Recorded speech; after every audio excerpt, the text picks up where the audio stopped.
అందరికీ నమస్తే. నేను భాగ్యలక్ష్మిని. మీకోసం బొచ్చడి వార్తలు పట్టుకొచ్చినులా గవన్నీ చూసే ముందుగాల ఏంటో ఎరికే కదా, అవే నెత్తి గీతలు. నిమిషానికి మారుతున్న నిమిష కేసు, ఉరిశిక్ష వేయలేదట రద్దు. కుక్కకొచ్చింది నివాసం సర్టిఫికేటు, బీహార్ ఆఫీసర్లకు పెద్ద దండాలు.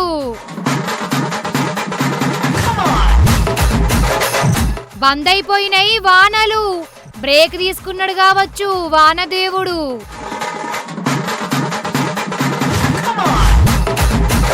పాత బస్తీల కత్తుల కోలాటం, రెండు గ్యాంగులు వేసుకున్న ఈ యుద్ధం. నిజంగా కేరళ నర్సు ఉరిశిక్ష కథ నాకైతే మన తెలుగు సినిమా చూసినట్టే అనిపిస్తుందోల్లా. సినిమాలో ఎట్లనైతే ట్విస్టులు, షాకింగ్లు, షేకింగ్లు ఉంటాయో ఆమె స్టోరీలో కూడా గట్లనే అవుతుంది కదా. ఇక క్లైమాక్స్ అయిపోయినాక శుభం కారటి పడ్డదనే వాళ్ళకు పార్ట్ 2 అని సినిమాలో ఎట్లా ట్విస్టులు ఎత్తారో అగో గట్లనే అయింది. పారి అసలు ఏమైతుందో అరుచుకుందాం గాని.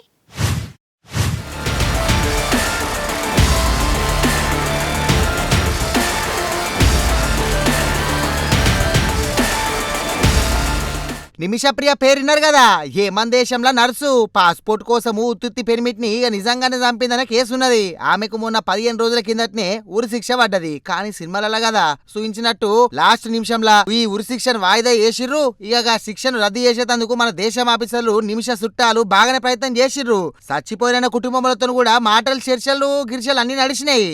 మరి ఆ చర్చలు ఎట్లా నడిచినాయి ఏందో గానీ నిమిష ఉరి శిక్ష రద్దయిపోయింది. ఏమని ప్రభుత్వము ఆమెను నిలిచిపెట్టిందని భారత గ్రాండ్ ముఫ్తీ సున్నీ లీడరు అర్ధరాత్రి చెప్పిండు. స్టేట్మెంట్ కూడా ఇచ్చిండు.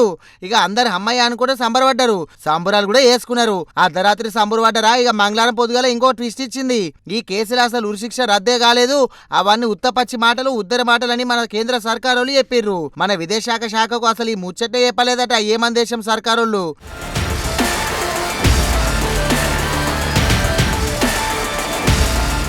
వాళ్ళకే తెలియదు కదా, కానీ చెప్పలేదంటే ఉరిశిక్ష రద్దు కానట్టే కదా. ఇక చూడురి పాప నిమిష కేసు నిమిషానికి ఎన్ని మలుపులు తిరుగుతాందో. అసలైతే ఉరిశిక్ష రద్దు కావాలంటే చచ్చిపోయిన కుటుంబానికి ఈ నిమిష కుటుంబము పైసలు కట్టాలి. యోమన్ దేశం రూల్ ప్రకారము దగ్గర 10 కోట్లన్నా ఇయ్యాలన్నట. ఆ 10 కోట్లు ఇచ్చినా గానీ ఆ కుటుంబం ఒప్పుకోవాలి. సరే మేము క్షమించేసినాము, నిమిషకు ఉరిశిక్ష అద్దుతి అని వాళ్ళు అక్కడ సర్కారుకు చెప్తే అప్పుడు ఈ ఉరి రద్దవుతుంది. కానీ ఆ కుటుంబం ఇంకా ఒప్పుకోలేదట. అందుకే శిక్ష వాయిదల్నే ఉన్నది, రద్దు కాలేదు. వాళ్ళు ఒప్పుకుంటే గనక ఇక ఉరేసుడు ఉంటదని అంటాండ్రు. అదన్నమాట ముచ్చట.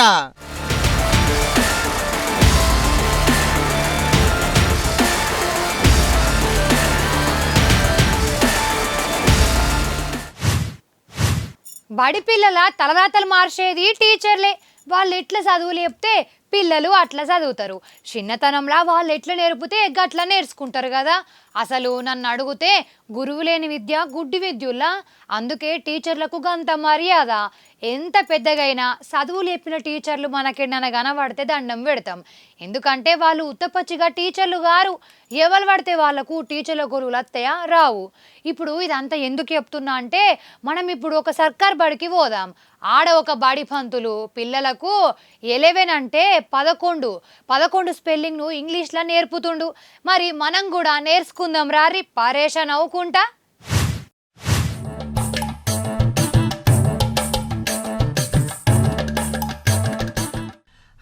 గీననే గా బడిపంతులు ఛత్తీస్గఢ్ రాష్ట్రంలో ఉన్న సర్కార్ బల్లే కొలువు ఎత్తాండు. 5 ఏళ్ల సంది పిల్లలకు పాఠాలు నేర్పుతుండట. నెలకు 70,000 రూపాయల జీతము. అయితే 11 స్పెల్లింగ్ నేర్పుతాండు. చూడుర్రి, చూసిరా బోర్డు మీద ఏం రాసిండు. 11 స్పెల్లింగ్ అంటే ELEVEN అని అనుకున్నారు ఇన్నొద్దులు, కానీ కాదు. సారు కొత్తగా కనిపెట్టిండు, AIVNE. ఇది 11 అట. అయ్యవ్వ 70,000 జీతం తీసుకుంటున్న సార్ చెప్తా అంటే ఇది నిజమై ఉంటుందని ఇన్నేళ్ళు ఇంతమంది చదువుకున్నదంతా తప్పేగా. కథకున వాడేద్దు ఏందోల్లా ఈ చదువులు. అయితే ఈ స్కూల్ కు పెద్ద సారు చెకింగ్ కోసం వచ్చిర్రు అన్నట్టు. ఇక ఈ స్కూల్లో పాఠాలు చెప్తున్న ఈ సారు పంతన మీద ఎందుకు అనుమానం కొట్టి పిల్లలకు పాఠాలు ఎట్లా చెప్తాండో అరుచుకుందామని బోర్డు మీద 11 స్పెల్లింగ్ రాయి సారు అని అడిగిరట. కథం సార్ గిట్లా తనలాడుకుంటా రాసిండు. ఇక 19 స్పెల్లింగ్ రాయమంటే ఇగో గిట్లా రాసిండు. ఇది 11 అట, 19 స్పెల్లింగ్ ఏమో ఇదట.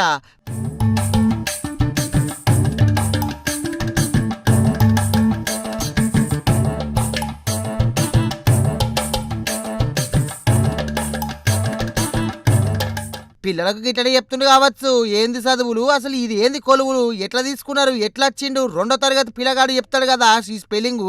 కానీ ఈ టీచర్కే తెలియదంటే సర్కార్ బల్లే చదువులు చూడు ఎట్లున్నాయో. ఇసోంటి టీచర్లు చేయబట్టి పిల్లల బతుకులు బుగ్గిపాలు కాదా ఎప్పురి. పైసలు లేక సర్కార్ బడికొచ్చి చదువుకుందామంటే ఈయనకేమో చదువు రాకపాయే. పిల్లల చదువులను సతనాశ చేస్తానికే కదా ఇవన్నీ. మరి ఎంత ఘోరం ఇది అసలు. అసలు ఈయనను గంత గుడ్డిగా కొలువుకి ఎట్లా తీసుకున్నారో అర్థమైతలేదు. ఇంకా 70,000 జీతం అట నెలకు. ఇక ఈ ముచ్చటింట అంటే నాకైతే మతిగార కోపం వస్తుందో.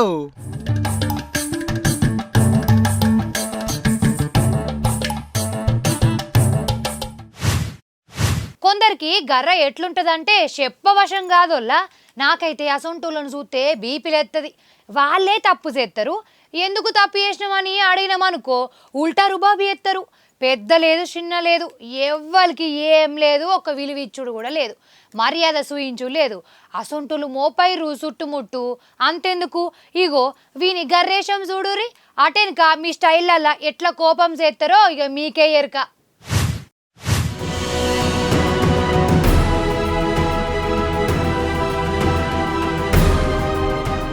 రోడ్డు మీద కారు బండ్లు పోతున్నాయి కదా, గీ కారే చూడు, తారంటారు దీన్ని. వీని పోకడ చూడు మరి ఎట్లున్నదో. పాపం స్కూటర్ మీద ఉన్న పెద్ద మనిషిని గుద్దు కూడా పోయింది నోట్లే మనవోయ్య. పాపం ఆ తాత కింద పడ్డాడు. ఏ పొకడ పోతున్నావు అని అడిగిందంట. కథమిగా ఆ తారోడు చూడు ఏం చేసిండో. ఇగో వీని ఎట్లదన్నాల మీరే చెప్పుండ్రి. ఇది గరగాకుంటే ఇంకేంటిది ఎప్పుడు నాకు అర్థం కాదు. ఇక ఈయన మనిషి అనుకోవన్నా లేకుంటే ఇంకేమైనా అనుకోవన్నా. పాపం తాతను గుద్ది కింద పడ్డాక కూడా తిడతాండు. పైసలున్నాయన్న గౌరవంతమే కదా ఇదంతా. ఇది అవ్వ గింత అభిమానం వల్ల మనుషులకు. ఈడ ఇంకొకటి చెప్పాలి మీకు, అసలు ఈ కారుని మీద కంటే కూడా చుట్టుముట్టున్న జనాల మీద నాకు బాగా కోపం వచ్చింది. నాటి రోజు మీద గింతగానం జరుగుతున్నా కానీ అందరు సినిమా చూసినట్టు చూస్తాండ్రు. ఒక్కలన్నా ఒక్కోళ్ళు ఈ కారుని నిలదీత్తలేరు. కింద పడ్డన్న స్కూటర్ మీద మనిషి నిలబడతలేడు. మాకెందుకు అన్నట్టే చూస్తాండ్రు.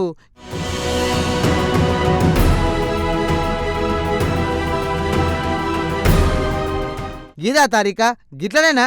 అందరు కలిసి దబాయిస్తా కారు ఆడు ఉంటాడా? కాళ్ళు పట్టుకొని పారిపోవు. కానీ ఎవరి కాలు మనకెందుకులా అనుకుంటే యొగ్గిసుంటోళ్ళు రెచ్చిపోబట్టే. ఏందో ఏమో.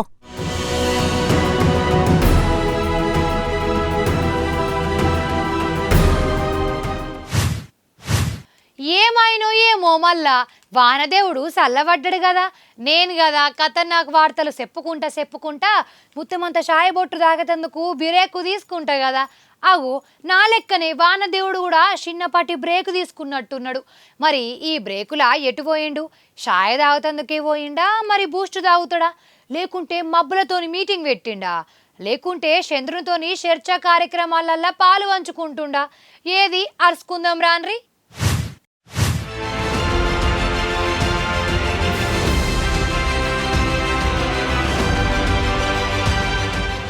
వానదేవుడా మళ్ళీ ఎటువైనావు? మన హైదరాబాద్లో నిన్ను తిట్టుకుంటున్నామన్నా మళ్ళీ అలిగినవయ్యేంది? పట్నం ముళ్ళ మీద కోపము పల్లెజనం మీద తీయవచ్చున గిట్ల నువ్వు. మొన్నటి దాకానేమో రికాం లేకుండా వాన కురిపిత్తివి, సూర్యునీటి మొక్కన రాకుండా ఎత్తివి. మళ్ళీ ఇప్పుడేమాయేదేవా? సరే ఎన్నొద్దులు గిట్ల జాక్కుంటా పోనీ ఇష్టం కానీ ఆగం మాత్రం చెయ్యకు, అట్లట్లా వచ్చిపో. అయితే సూత్రున్నారు రోజుల్లో ఇక వానలు బంద్ అయిపోయినాయి అంటే స్పీడ్ బ్రేక్ ఇచ్చింది అన్నట్టు. మొన్నటిదాకా రికాం లేకుండా మత్తు వానలు పడినాయి కదా. అసలు సిసరైన వానాకాలం ఎట్లుంటుందో 10 రోజుల సందే మంచిగా కనబడ్డది. రైతులు వ్యవసాయం పనులలో కూడా పడ్డారు. కానీ ఇప్పుడు మళ్ళా వాన జాడ లేకుండా అయిపోయింది. బంగాళాఖాతంలో అవర్తనాలు గివర్తనాలు ద్రోణులు గీనులు గసుంటి ఏమి లేవటేగా. అందుకనే వానలు పడతలేవంటాండ్రు. ఇట్లా ఇంకో 10 దినాల దాకా గిట్లనే ఉంటుందటల్లో. అంటే 10 రోజులు వానదేవునికి ఫుల్గా రెస్ట్ అన్నట్టు. అయితే కొన్ని జాగాలల్లో చిన్నపాటి వానలు తుప్పలు పడతానే అంటాండ్రు. మన కాడ గిట్లుంటే అటు మీది బాజుకు మాత్రం జోరు వానలు పడుతున్నాయట కాదు. వానలు పడితే పడని గాని వరదలు ముంచుతున్నాయి అక్కడోళ్ళను. ఆ వరద నీళ్ళని మన ప్రాజెక్టులు తాకుతున్నాయి. ఆ నీళ్లతో నిండిపోతున్నాయి. ఇక వానలు 10 రోజుల దాకా వడయని ఎరకవుడుతోనే ఇటు పట్నం జనాల ముఖాలు చూడాలి, కలకలలాడుతున్నాయి. వీళ్ళకు వానొద్దు కానీ వాన పడకుండా రైతుల పరిస్థితి ఏంది మరి? అవత్తనే కదా వ్యవసాయం కోసమన్నా ఆనదేవుడు జర దయ తెలిసి చచ్చిపోవాలని దండాలు పెట్టుకుంటారు రైతులు.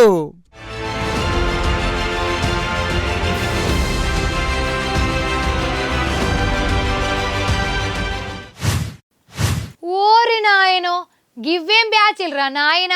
గింతగానం భయం లేకుంటే ఎట్లరా భగవంతా? అసలు పానం అంటే కొంచెం కూడా విలువ లేకుంటేనే పోయింది కదా.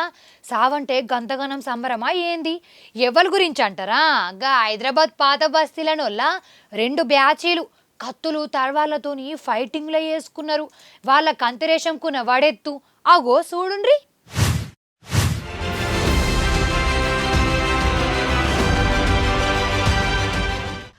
ఈ పైసలకున్న వాడెద్దు లేకుంటే ఏందోలా దోస్తుల నడపలు అలా పెట్టిస్తాంది, సప్పుందాకా పట్టుకపోతాంది. ఇక హైదరాబాద్ పాద బస్సులో పైసలు చేయబట్టి 2 గ్యాంగులు కత్తులు కటార్లతో ఒడుచుకున్నాయి. లెక్కకైతే అందరు దోస్తుగాలేనట. ఒకల మీదకి ఇంకొకరు సిగరెట్లు బీడీలు కాల్చేంత దోస్తాను ఉన్నదట. కలిసి తిరుగుతారు, తింటారు, కానీ వీళ్ళ నడుమ పైసల సిచ్చు పుట్టింది. ఈ కథమిగా అప్పటిదాకా కలిసిమెలిసి ఉన్నోళ్ళు కత్తులు తలవార్లు బయటకు తీసిర్రు, పొడుచుకునేదాకా పోయిర్రిగా. ఈ కత్తుల కొట్లాట ఒకలకు బాగా దెబ్బలు తాకినాయి. దావకంలో బిక్కు బిక్కు అంటాండు. అగో ఏమంటారు ఇనుర్రి. पाशा नाम का ही एक बच्चा आया बाइक पे, घुरमघारी करा, हमारे भाई से लड़ना शुरू करा।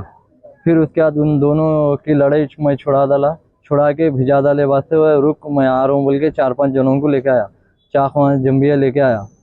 छौनी में रहते बोल के सुने में आया। आपके भाई से क्या ताल्लुक है? उतना मेरे को कुछ भी आइडिया नहीं है। क्या काम करते पाशा? చూసినావా, అందరు దోత్తులమే.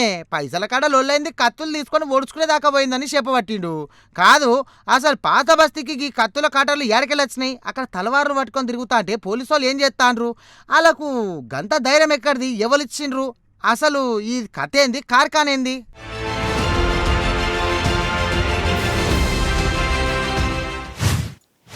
ప్రతి ఒక్కరి కాడ కులం నివాసం పత్రం ఉండాలి అంటారు. మనం చెప్పేది కరెక్ట్ అయినా కాదా అంటే మన మాట కన్నా సర్టిఫికెట్ మీదనే నమ్మకం ఉంటుంది కదా సర్కార్కు. ఇక నివాసం పత్రం అంటే ఒక్క రోజులే రాదు. మనం అప్లై చేసుకోవాలి, ఎంఆర్ఓ ఆఫీస్ చుట్టూ తిరగాలి, వాళ్ళు వచ్చి ఎంక్వైరీ చేస్తారు, వాళ్ళ మనసు గిట్ట బరాబర్ అనిపించాలి. అప్పుడైతేనే సర్టిఫికెట్ మన చేతిలో పడుతుంది. మనుషులకైతే గిట్లా. మరి కుక్కలకు నివాస సర్టిఫికెట్ ఎట్లిస్తారో ఎరికేనా? కుక్కలకు నివాసం సర్టిఫికెట్ ఎందుకు ఉంటుంది? ఏమన్నా తెలివి ఉన్నదా? సర్టిఫికెట్లు ఇస్తారా అనేరు. ఇచ్చిరు కూడా మహానుభావులు చూడురి మరి.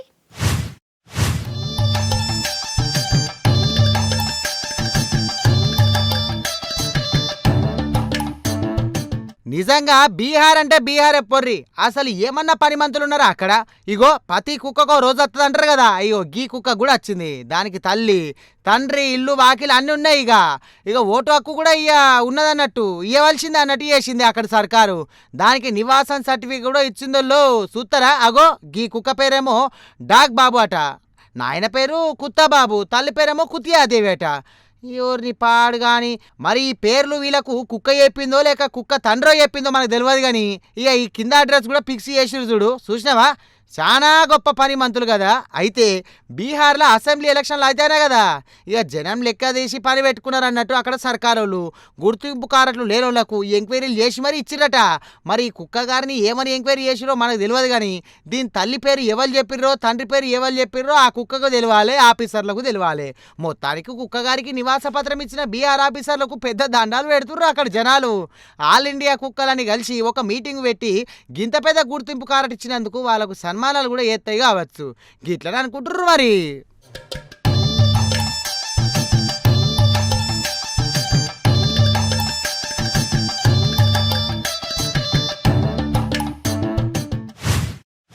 అవుగాని అటు మీది బాచుకెళ్ళి వరద నీళ్ళు మనకెళ్ళి అత్తాన్ని అని చెప్తి కదా. ఇక నాగార్జున సాగర్కు మస్తు నీళ్ళు వచ్చినాయి, గేట్లు తెరిచిరట. మరి అట్లా తెరిచినప్పుడు మనం కూడా చూడాలి కదా. పారి మరి ఆలస్యం ఎందుకు?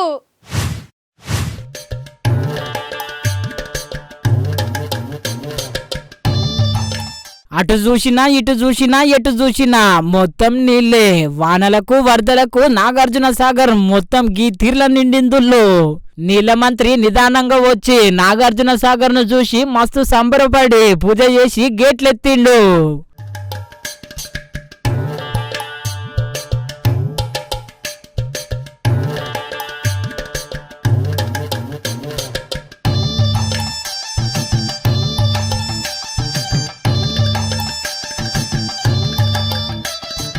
చూసిరు కదా గేట్లు ఎత్తంగానే నీళ్లు ఎట్లా దుంకుతున్నాయో.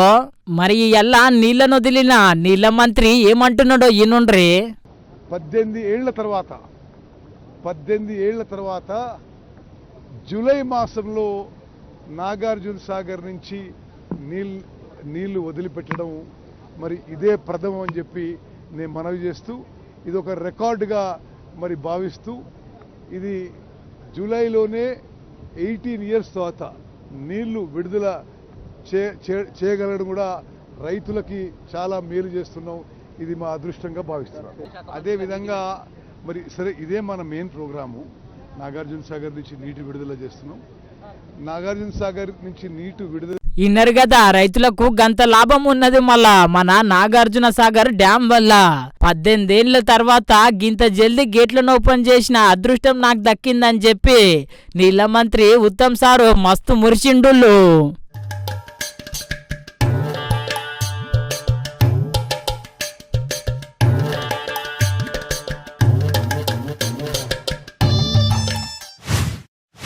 ఇప్పుడు మనం సింగపూర్కు పోదాం. అంటే ఆంధ్ర సీఎం చంద్రబాబు సారు ఆన్నే ఉన్నాడు కదా. ఇక సార్ ఆడ ఉన్నాడంటే అక్కడి వార్తలన్నీ మనకెరికైపోతాయి. సారు పెద్ద పెద్దలతోని మీటింగులు పెట్టిండట.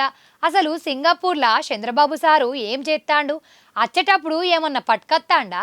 ఏ పాటి ఫాయిదా అవుతుంది ఆంధ్రకు? ఏది ఓ మల్కా చూద్దాం పాన్రి. చలో సింగపూర్.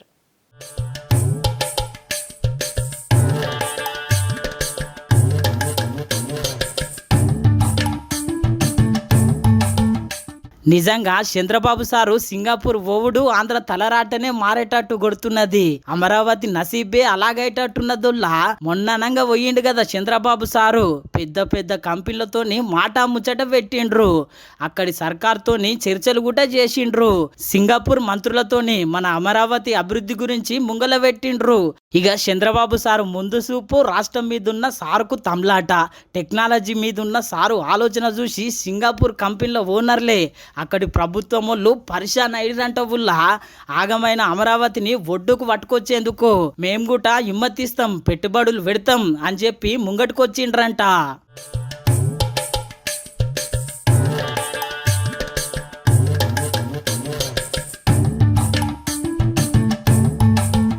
నిజంగా ఇది ఆంధ్రకు తీపి కబురే కదా. సింగపూర్ కాడికెళ్ళి పెట్టుబడులు వస్తున్నాయంటే చిన్న ముచ్చట్న. నిజంగా రాష్ట్రం కోసం కూటమి సర్కారు గీ తీర్లా కష్టపడుతున్నదంటే తారీఫ్ చేయాల్సిందే, సలాం కొట్టాల్సిందే.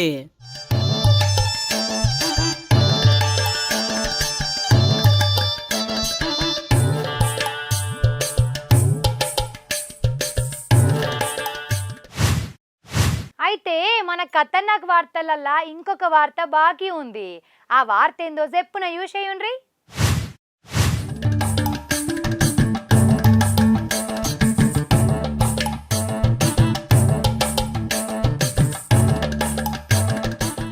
అయితే ఆ ఒక్క ముచ్చట ఏంటిదంటే కడప జిల్లా కమలాపురం మండలం పెద్ద చెప్పాలి సర్కార్ బడి ముచ్చట.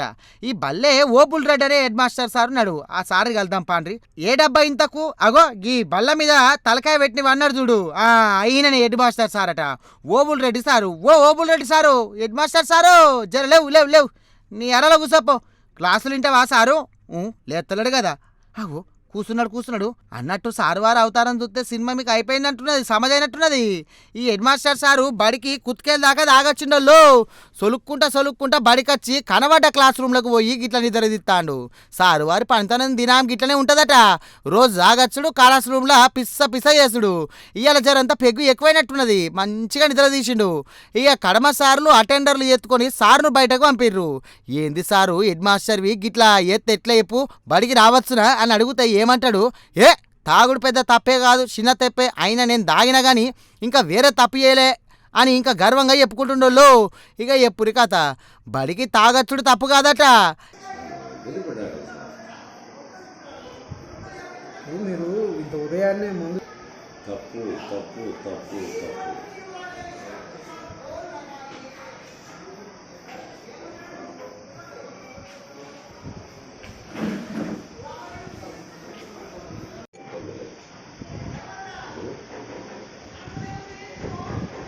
నేను నా బిడ్డలు అంటే నాకు బాగా ఇష్టం. మీకు ఇష్టం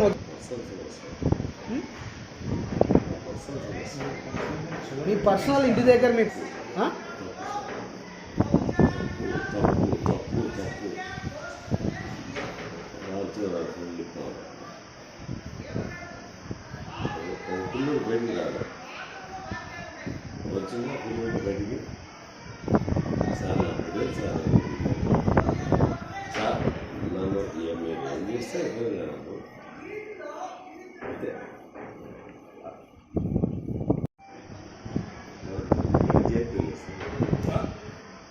మీరు ఇక్కడ ఏ డ్యూటీ చేస్తారు సార్? టీచరా, హెడ్ మాస్టరా? హెడ్ మాస్టర్ గారు కదా. మరి ఏమి ఎందుకు ఇవ్వాల్సి వచ్చింది ఈ పని? ఇట్లా ఎందుకు ఉన్నారు మీరు? మిగతా టీచర్లకు ఆదర్శంగా ఉండాలి కదా. మరి మీరే తప్పు చేయొచ్చా? ఈ టైంకి ముందు ఆగి వచ్చి మీరు పండుకుంటే పరిస్థితి ఏంటి? పిల్లలకు విద్యాబుద్ధులు ఏం నేర్పుతాం భావితరాలకు?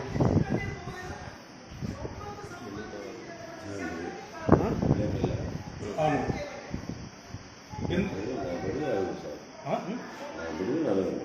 మీ పని మీది అంటే మీ పని నా బిడ్డలు అడగండి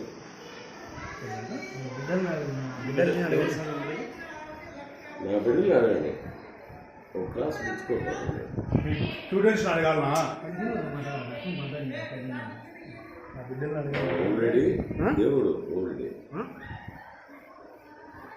దేవుడు నువ్వు పుచ్చుకోండి.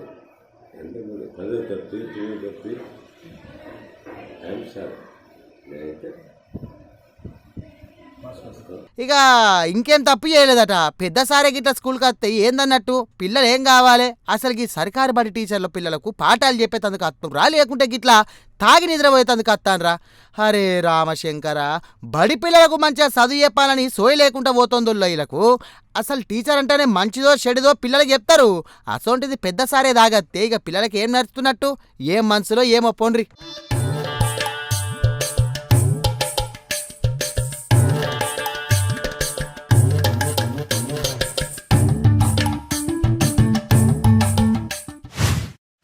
మళ్ళీ పారి నెతికి యుద్ధం. నిమిషానికి మారుతున్న నిమిష కేసు, ఉరిశిక్ష వేయలేదట, రద్దు. కుక్కకొచ్చింది నివాసం సర్టిఫికేటు, బీహార్ ఆఫీసర్లకు పెద్ద దండాలు.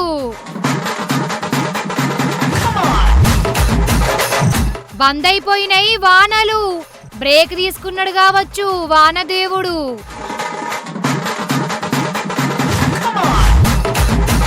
పాత బస్తీల కత్తుల కోలాటం, 2 గ్యాంగులు వేసుకున్న ఈ యుద్ధం.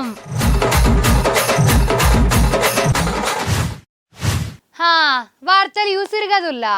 ఇంకా మీతో ముచ్చట పెట్టబుద్ధి అవుతుంది కానీ ఇక అర్ధగంట అయిపోయాయి. మళ్ళీ వచ్చినప్పుడు మంచి మంచి వార్తలు పట్టుకొత్తుల్లా. మరి నేను పోయేద్దునా? ఉంటా మరి.